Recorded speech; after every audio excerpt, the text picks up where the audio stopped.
സംസ്കൃത ദിനാഘോഷവുമായി ബന്ധപ്പെട്ടോ അല്ലാതെയോ ഒരു സംസ്കൃത അസംബ്ലി എങ്ങനെ നടത്താമെന്നാണ് ഇന്നത്തെ വീഡിയോയിലൂടെ പറയാൻ പോകുന്നത്. പൊതുവേ സ്കൂളുകളിൽ ഇംഗ്ലീഷിൽ അല്ലെങ്കിൽ മലയാളത്തിലായിരിക്കും അസംബ്ലി നടത്തുക. അപ്പോൾ അന്ന് സംസ്കൃതത്തിലായതുകൊണ്ട് നമുക്കൊരു ആമുഖമൊക്കെ കൊടുക്കാൻ സാധിക്കും. അത് ഇപ്രകാരം ഒരു ആമുഖം കൊടുക്കാം. അദ്യ സംസ്കൃതദിനമസ്തി അതഃ അസ്മാകം വിദ്യാലയെ അദ്യ സംസ്കൃതേ വിശേഷവിദ്യാലയമേളനം ഭവിഷ്യതി. സ്കൂൾ അസംബ്ലിയെ നമുക്ക് സംസ്കൃതത്തിൽ വിദ്യാലയ മേളനമെന്നോ വിദ്യാലയ സഭ എന്നോ വിളിക്കാൻ സാധിക്കും. അതുകൊണ്ടാണ് സംസ്കൃതേ വിശേഷ വിദ്യാലയ മേളനം ഭവിഷ്യതി എന്ന് പറഞ്ഞത്. ഓക്കെ. പലർക്കും സംശയമുള്ള മറ്റൊരു കാര്യമാണ് അസംബ്ലി അറ്റൻഷൻ സ്റ്റാൻഡേർഡീസ് എന്ന് എങ്ങനെ പറയാമെന്നുള്ളത്. സംസ്കൃതത്തിൽ നമുക്ക് ഇത്തരത്തിൽ പറയാൻ സാധിക്കും. വിദ്യാലയ മേളനം അവധാനം വിശ്രാമഃ, അവധാനം വിശ്രാമഃ, അവധാനം. അറ്റൻഷൻ എന്ന് പറഞ്ഞിട്ട് നമുക്ക് അടുത്തതിലേക്ക് കടക്കാൻ പറ്റും. പ്രഥമം പ്രാർത്ഥന തദർത്ഥം സംസ്കൃത ഛാത്രാൻ ആമന്ത്രയാമി. അടുത്ത പ്രാർത്ഥനയാണ്. അതിനു വേണ്ടിയിട്ട് സംസ്കൃതം കുട്ടികളെ വിളിക്കുന്നതെന്നാണ് അതിൻ്റെ അർത്ഥം. അസംബ്ലി ലീഡ് ചെയ്യുന്ന ആളാണിത് പറയുക. ഓക്കെ. പല സംസ്കൃതം പ്രാർത്ഥനകളും നമുക്കിന്ന് ലഭ്യമാണ്. ഒരെണ്ണം ഞാനിവിടെ കൊടുക്കുന്നുണ്ട്. ഈശ്വര താവക സന്നിധിം പുരതഃ തിഷ്ടന്നഹം നേത്രാഞ്ജലീന. ഈശ്വര കൈകൂപ്പി നിൽപ്പു ഞാൻ നിൻ മുന്നിൽ ഈറനണിഞ്ഞ മിഴികളോടെ എന്ന പ്രാർത്ഥനയ്ക്ക് ഞാൻ എഴുതിയൊരു സംസ്കൃതം ട്രാൻസ്ലേഷനാണിത്. അതിവിടെ കൊടുത്തിട്ടുണ്ട്. നിങ്ങൾക്ക് ആവശ്യമുള്ളവർക്ക് ഇതിൻ്റെ സ്ക്രീൻഷോട്ട് എടുക്കുകയോ ഉപയോഗിക്കുകയോ ചെയ്യാവുന്നതാണ്. ഇതിൻ്റെ വരികളും ഈണവും ഒക്കെ ഇതിനോടകം തന്നെ എല്ലാവർക്കും തന്നെ പരിചയപ്പെട്ടിട്ടുണ്ടാവുമെന്ന് കരുതുന്നു. അതുകൊണ്ട് അതിലേക്ക് അധികം കടക്കുന്നില്ല. അനന്തരം പ്രതിജ്ഞ. പ്രതിജ്ഞ നമ്മൾ രണ്ട് തരം പ്രതിജ്ഞയുണ്ട്. ഒന്ന് നമ്മൾ സാധാരണ പറയുന്ന പ്രതിജ്ഞയുടെ സംസ്കൃതം ട്രാൻസ്ലേഷനും പിന്നെ സംസ്കൃതം ഭാഷാ പ്രതിജ്ഞയുമുണ്ട്. സാധാരണ പൊതുവായി പറയുന്ന പ്രതിജ്ഞയുടെ പ്ലഡ്ജിൻ്റെ ട്രാൻസ്ലേഷൻ സംസ്കൃതം ട്രാൻസ്ലേഷൻ അവിടെ ആദ്യം കൊടുത്തിട്ടുള്ളത്.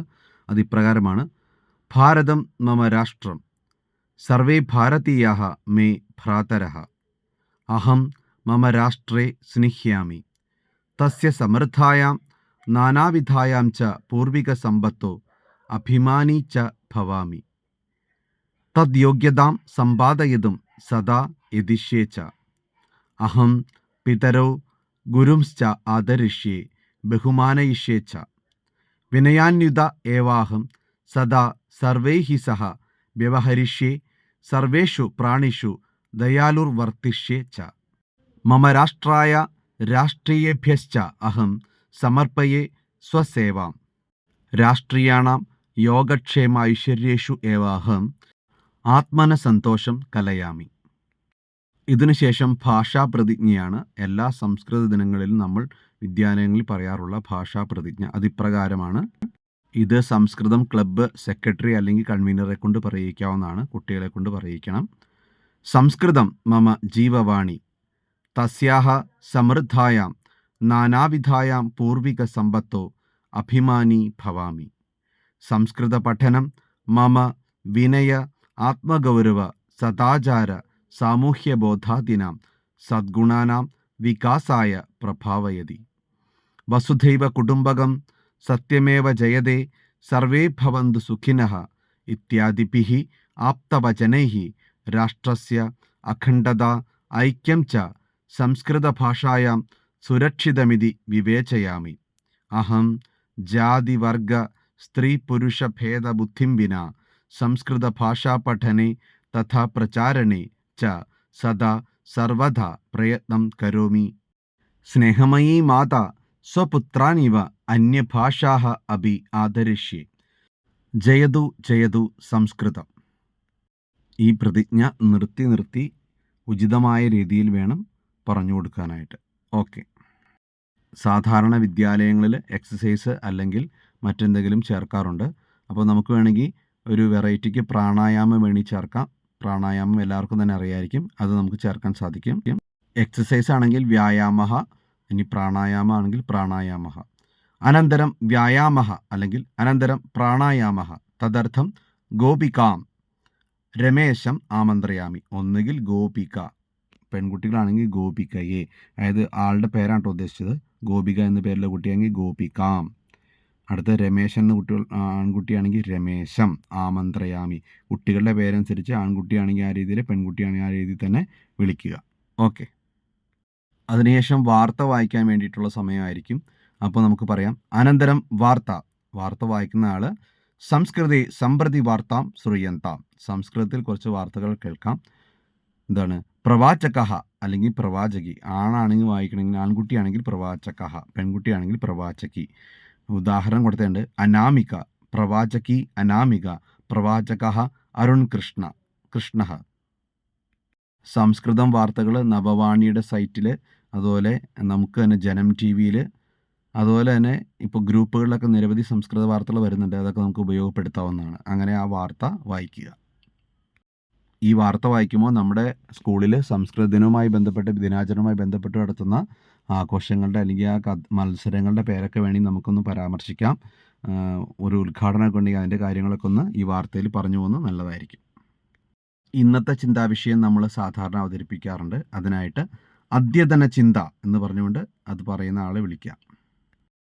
ആദ്യം പറഞ്ഞ പോലെ ഗോപിക്കോ രമേശനോ രാധിക്കയോ ആരാന്ന് വെച്ചാൽ അവരെ വിളിക്കാം. തദർത്ഥം ഗോപികാം ഓർ രമേശം ആമന്ത്രയാമി, അങ്ങനെ കുട്ടികളുടെ പേര് വിളിച്ചിട്ട് വിളിക്കുക.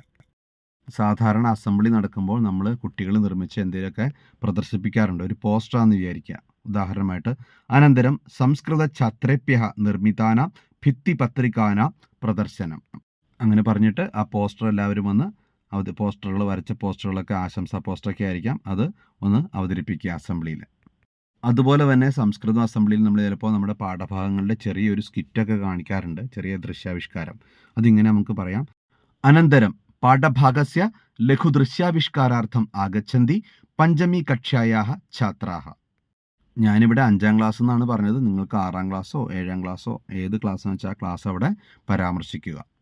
തുടർന്ന് സംസ്കൃതം അധ്യാപികയുടെ ഒരു അറിയിപ്പ്, അതായത് വിവിധ മത്സരങ്ങൾ നടക്കുന്നതിനെക്കുറിച്ചോ അല്ലെങ്കിൽ നമ്മുടെ ഈ സംസ്കൃതത്തിൻ്റെ പ്രാധാന്യത്തെക്കുറിച്ചൊക്കെ ഒരു അറിയിപ്പ് നമുക്ക് വേണ്ടി പറയാം. അപ്പോൾ അതിന് വേണ്ടിയിട്ട് പറയും. അനന്തരം വിജ്ഞാപനം സംസ്കൃത അധ്യാപക ഓർ സംസ്കൃത അധ്യാപിക. അധ്യാപകനാണെങ്കിൽ അധ്യാപക, അധ്യാപികയാണെങ്കിൽ സംസ്കൃത അധ്യാപിക എന്ന് പറഞ്ഞുകൊണ്ട് നമുക്ക് അവരെ വിളിക്കാം. അധ്യാപിക അറിയിപ്പ് പറഞ്ഞു കഴിയുമ്പോൾ സാധാരണ രീതിയിൽ HMൻ്റെ മെസ്സേജ് ആയിരിക്കും. അതിനായിട്ട് നമുക്ക് അനന്തരം പ്രധാന അധ്യാപകസ്യ സന്ദേശഃ. ഇനി ഹെഡ് മിസ്ട്രസ് ആണെങ്കിൽ, അതായത് ടീച്ചറാണ്, ഒരു പ്രധാന അധ്യാപികയാണെങ്കിൽ നമുക്ക് അനന്തരം പ്രധാന അധ്യാപികായാഹ സന്ദേശഃ എന്ന് പറയാം. HM വന്നിട്ട് മെസ്സേജ് പറയും, അന്നത്തെ കാര്യങ്ങളൊക്കെ HM ഒന്ന് പറയും. അതിനുശേഷം നമുക്ക് അടുത്തേക്ക് നീങ്ങാം. അസംബ്ലിക്ക് നമ്മൾ അധികം സമയം നമുക്ക് എടുക്കാൻ സാധിക്കില്ല എന്നതുകൊണ്ട് ഇത്രയൊക്കെ തന്നെ നമുക്ക് ചെയ്യാൻ സാധിക്കുള്ളൂ. ഇനി വേറെ എന്തെങ്കിലുമൊക്കെ വേണമെങ്കിൽ ബുക്ക് റിവ്യൂ ഒക്കെ വേണമെങ്കിൽ നമുക്ക് ചെയ്യാവുന്നതാണ്. അപ്പോൾ അതിനുശേഷം നമുക്ക് വീണ്ടും അസംബ്ലി ഒന്ന് അറ്റൻഷൻ സ്റ്റാൻഡേർഡീസ് പറയുന്നു. വിദ്യാലയമേളനം അവധാനം വിശ്രാമഃ അവധാനം ദേശീയ ഗാനം. അതിനുശേഷം ദേശീയ ഗാനം പാടുന്നു. എല്ലാം കഴിഞ്ഞ് അസംബ്ലി പിരിയുമ്പോൾ വിദ്യാലയമേളന വിരാമഃ, വിദ്യാലയ സഭ വിരാമഃ എന്നോ അല്ലെങ്കിൽ വിദ്യാലയമേളന വിരാമഃ, അസംബ്ലി ഡിസ്പേഴ്സ് എന്ന് പറയില്ലേ, അതാണ് വിദ്യാലയമേളന വിരാമഃ എന്ന് പറഞ്ഞുകൊണ്ട് നമ്മൾ അസംബ്ലി പിരിച്ചുവിടാം.